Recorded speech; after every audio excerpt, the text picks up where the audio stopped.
புதுச்சேரி சட்டமன்ற தேர்தலுக்கான வேட்புமனு தாக்கலின் முதல் நாள் நிறைவடைந்திருக்கிறது. இந்நிலையில் முதல் நாளில் யாரும் வேட்புமனு தாக்கல் செய்யவில்லை. புதுச்சேரியில் ஏப்ரல் 9ஆம் தேதி சட்டமன்ற தேர்தல் நடைபெறும் என்று நேற்று அறிவிக்கப்பட்டது.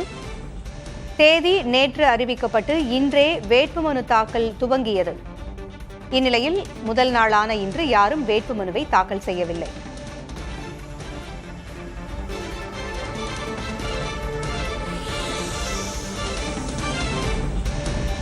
வருகின்ற 23ஆம் தேதி வரை வேட்புமனுக்களை தாக்கல் செய்வதற்கான அவகாசம் உள்ளது.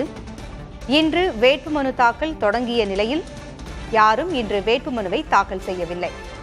மார்ச் 24ஆம் தேதி வேட்புமனுக்கள் மீது பரிசீலனை நடைபெறும்.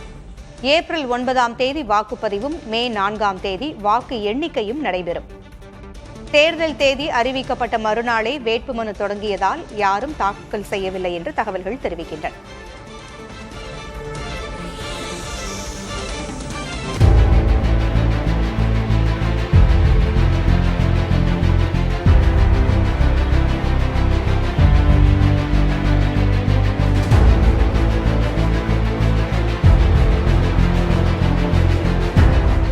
எடப்பாடி பழனிசாமி அவர்கள் முதலமைச்சர் அப்படிங்கிற வார்த்தை ஏன் மோடி வாயிலிருந்து அமித்ஷா வாயிலிருந்து வர மாட்டேங்குது?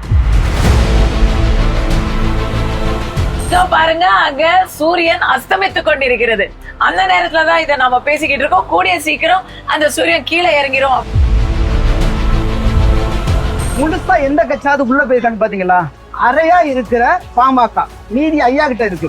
மூணா உடைஞ்ச அதிமுகவுல இருந்து ஒரு கால்வாசி போயிருக்கு தினகரன். ஒன்மேன் ஆர்மியா ஐயா. நான் உங்கள்கிட்ட ஒரு கேள்வி, நான் உங்க வீட்டுக்கு வரேன், வாசல்ல நிக்கிறேன், நீங்க வாங்கன்னு அன்போட கூப்பிடுவீங்க இல்ல வெளில போடான்னு பரப்புவீங்க? இதே 2021 இதே மாதிரி அவங்க உங்க வீட்டுக்கு வந்தாங்க, அப்ப ஏன் நீங்க வரவே?